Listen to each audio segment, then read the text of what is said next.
In the first game of the fantasy football semifinals, the fantasy gods gave to us Demarcus Robinson outscoring Cooper Kupp and Alvin Kamara combined. Really? A player that was started in 5% of fantasy leagues scored more points than studs Cooper Kupp and Alvin Kamara combined. Guys that were started in almost every single league pretty much. This is just a brutal way to start the fantasy football semifinals with a guy like Demarcus Robinson going off on everybody's benches while Cooper Kupp and Alvin Kamara wet the bed and do nothing for you.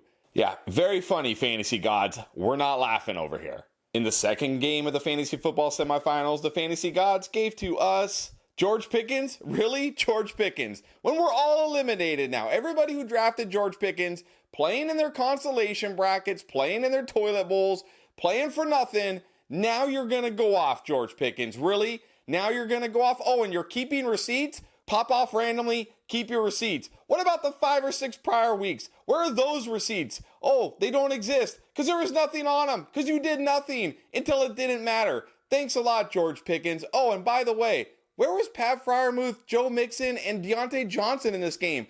Those guys had actually been helping us. Where did they go when we needed them most? In the third game of the fantasy football semifinals, the fantasy gods gave to us an overcooked Stephon Diggs. Is this guy just cooked? Is he done? Have we seen the end of Stephon Diggs as an elite wide receiver? Against the Los Angeles Chargers, a terrible defense. A defense who had just given up 2 touchdowns to Trey Tucker, a touchdown to Jacoby Myers, a touchdown to Michael Mayer, a touchdown from Jacoby Myers to Devontae Adams last week.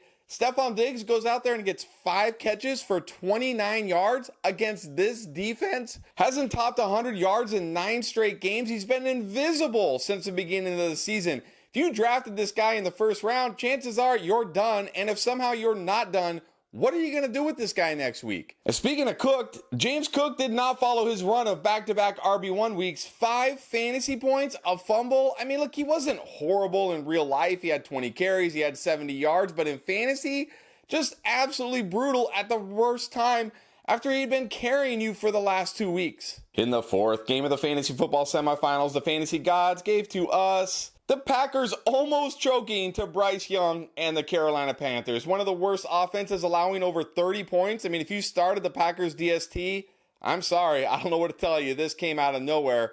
Got to really wonder about Joe Brady, defensive coordinator. But honestly, for fantasy, outside of the Green Bay defense, this game was pretty good. In the fifth game of the fantasy football semifinals, the fantasy gods gave to us not another big Sam Laporta week. But look, I think it's easy to forget that this guy is still a rookie and he's still just a tight end. I know it's easy to get caught up in like the should I flex Sam Laporta over really good players like Mike Evans or whoever, because we get that question a lot. But remember, outside of touchdowns, he's probably not going to give you a lot and he's not going to score every week. We saw that this week. Other guys got involved. It wasn't a big Sam Laporta game, but again, he's a tight end. He's a rookie. He's been carrying you. He'll be okay. In the sixth game of the fantasy football semifinals, the fantasy gods gave to us a loss if you happen to go against Amari Cooper or Joe Flacco. Oh my goodness, Amari Cooper.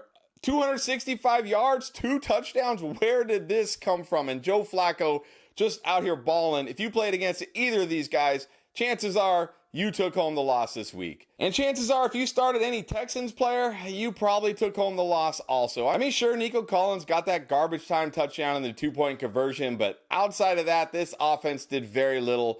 Let's just hope CJ Stroud is back next week to save this offense. In the seventh game of the fantasy football semifinals, the fantasy gods gave to us 2 straight weeks of Jacoby Brissett looking miles better than Sam Howell. Look, I get it. The Commanders had to look at Sam Howell this year. I wanted them to look at Sam Howell this year. And for a while, it looked like he might be the guy. But you know what? He's not the guy. Sure, he was leading the league in passing yards at one point, but that was because he was throwing so much. His underlying metrics, his performance has been horrible, and it's not a good sign when the offense is doing nothing. Then Jacoby Brissett comes in, and bam, instantly the offense starts putting up points. There is a very good chance Sam Howell is not the starting QB for the Commanders next year. If you've got this guy in Dynasty, you've got to get rid of him now any chance you can. The easiest sell in Dynasty I've ever seen. Get this guy off your teams. Remember, there's going to probably be new coaches and a new GM and new ownership next year. Sam Howell, not safe at all, and certainly don't start him in fantasy anymore. In the 8th game of the fantasy football semifinals, the fantasy gods gave to us a second straight Seattle last-second comeback. Kudos to them, but not a second straight big Kenneth Walker game. Only 56 total yards. But what was more concerning here was late in the game, on that drive where they're trying to come back, they're getting near the goal line. It wasn't Kenneth Walker. It was Zach Charbonnet. Now, look, we've seen this early in the year. Maybe it'll still be Kenneth Walker next week, probably. But if you have Kenneth Walker, he might have helped you last week, but he killed you this week. In the 9th game of the fantasy football semifinals, the fantasy gods gave to us a Pitts touchdown, a Big Bijan game without a touchdown, a Jonathan Taylor touchdown. Hey, thanks, fantasy gods. In the 10th game of the fantasy football semifinals, the fantasy gods gave to us Trevor Lawrence 3 turnovers in this game against the Buccaneers defense. Maybe not practicing all week was an issue for Trevor Lawrence. I don't know, but he looked terrible in this game. And then not to mention, add insult to injury, he left with a shoulder injury later in the game. At this point, I don't even know if we can recommend Trevor Lawrence as a starting QB next week. And by extension, Travis Etienne. Remember when he was a league winner? Well, now he looks like an absolute league loser. 31 yards on only 9 touches today hasn't been good for weeks. It's crazy how good this guy was for a stretch and then just kind of disappeared. This whole Jaguars offense has kind of disappeared, to be honest, at the worst possible time. In the 11th game of the fantasy football semifinals, the fantasy gods gave to us a DJ Moore injury on the very first catch, another hip drop tackle, an ankle injury. Now, granted, he did return into this game, but come on, he was very ineffective. We've got to be worried here. We've seen it with these ankle injuries. Even if he plays next week, we got to be worried about his effectiveness going forward. This was a guy who was an absolute stud when he was healthy with Justin Fields. To see it end like this was just brutal. And we also saw rookie tight end Trey McBride crash back down to earth a little bit. But like I said with Sam Laporta, he's a tight end. He's a rookie. It's going to happen. He still wasn't awful. He's going to be fine. In the 12th game of the fantasy football semifinals, the fantasy gods gave to us Tony Pollard doing Tony Pollard things on what looked like an easy walk-in touchdown from the 1-yard line. He got everything across the goal line except the football, which is kind of important to get the football across the goal line. Honestly, it looked like he didn't put a lot of effort into that play, and it came back to cost the Cowboys because they fumbled on the very next play and lost a close game. But this is just a microcosm of Tony Pollard's entire year. Has just been underwhelming and a disappointment in real life and in fantasy.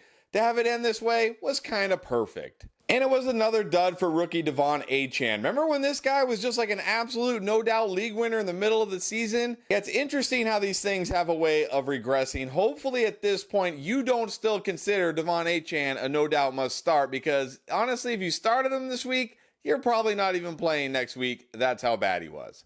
And even though Tua wasn't terrible, he certainly wasn't as good as we had hoped in this matchup at home against the Cowboys. Probably did not carry you into the next round. But whether you won or lost this week, whether you had big games or complete busts, we want to say thank you to each and every one of you and wish you all a very Merry Christmas, and we hope Santa brings you everything you want this year. Except you, Arthur Smith. I hope you get coal in your stocking.